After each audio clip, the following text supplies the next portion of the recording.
नमस्कार। पूरा देश जहां इंतजार कर रहा है कि निर्भया के गुनहगारों को कब फांसी हो, वहीं एक चौंकाने वाली खबर आई है। निर्भया की मां आशा देवी चुनाव लड़ सकती हैं केजरीवाल के खिलाफ नई दिल्ली से, और वो भी कांग्रेस की टिकट पर। जैसे ये खबर आई, लोग कंफर्म करने में जुट गए, सारे पत्रकार जुट गए। ऐसे में कीर्ति आज़ाद ने अपने तरीके से इस खबर को और हवा दे दी है। कीर्ति आज़ाद का बयान आपको दिखाएंगे। कीर्ति आज़ाद यहाँ पर एक किसी पत्रकार ने जब ट्वीट किया कि निर्भया की मां आशा देवी हो सकती है नई दिल्ली से अरविंद केजरीवाल के खिलाफ कांग्रेस के उम्मीदवार।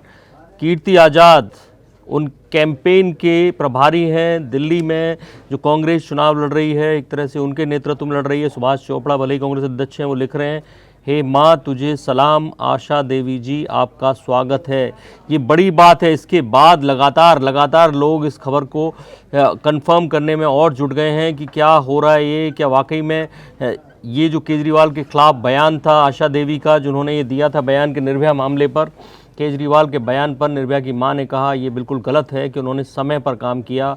यानी केजरीवाल कह रहे थे कि हमने समय पर काम किया। 7 साल हो गए घटना हुए, 2.5 साल हो गए सुप्रीम कोर्ट से फैसला आए, 18 महीने हो गए रिव्यू पिटीशन खारिज हुए। जो काम जेल को सरकार को करना चाहिए था वो हमने किया, ये निर्भया की मां कहती हैं। अब मैं आपको बताना चाहता हूं कि कैसे वो कांग्रेस की टिकट पर ही क्यों लड़ सकती हैं। दरअसल इसके पीछे राहुल गांधी, ये हेडलाइन देखिए, Rahul Gandhi help me my son become a pilot, thank you Nirbhaya's father Asha Devi. इस खबर में आशा देवी जो निर्भया की मां हैं वो पूरी तरह से बता रही हैं कि कैसे जो 2 भाई थे निर्भया के, उनमें से एक जो भाई था 19 साल का, वो जाना चाहता था डिफेंस फोर्सेस में।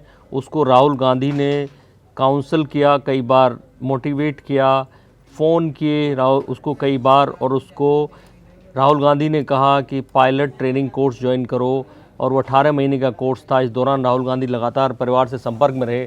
दरअसल इसी घटना के बाद, क्योंकि जब शीला दीक्षित की सरकार थी उस वक्त पूरी कांग्रेस एक तरह से घुटनों पर आ गई थी। निर्भया केस ने जो डेंट दिया था उसके चलते बड़ा नुकसान हुआ आगामी लोकसभा चुनाव में भी। ऐसे में राहुल गांधी बिना प्रेस को बताए लगातार निर्भया के परिवार से टच में रहे, मकान दिलवाया, पैसे से मदद की और बेटे को पायलट बनाया। और जब केजरीवाल के खिलाफ निर्भया की मां का बयान आया था, तब से लगने लगा था कि कहीं ना कहीं कांग्रेस इसके पीछे हो सकती है। और अब जहां से अगर माना जाए, जिस तरह से कीर्ति आज़ाद ने ट्वीट किया है, अगर ये बात सही है तो वाकई में नई दिल्ली में चुनाव होना है। मैं आपको बता दूं, राजेश ललोटिया जो एक और कांग्रेस के नेता हैं, उन्होंने ऐलान किया था कि वो केजरीवाल के खिलाफ चुनाव लड़ेंगे। लेकिन अगर आशा देवी का चुनाव होता है उस टिकट पर नई दिल्ली के लिए केजरीवाल के खिलाफ, तो केजरीवाल के लिए वाकई में बड़ी मुश्किल हो सकती है। ऐसे में देखना होगा, क्योंकि ये टिकट 18 जनवरी को अनाउंस होगी कांग्रेस की तरफ से, तब पता चलेगा कि वाकई में जो खबर आई है वो सच है या नहीं। बाकी बड़ी खबरों के लिए देखते रहिए इंडिया न्यूज़, सब्सक्राइब करें इन खबर। थैंक यू, नमस्कार।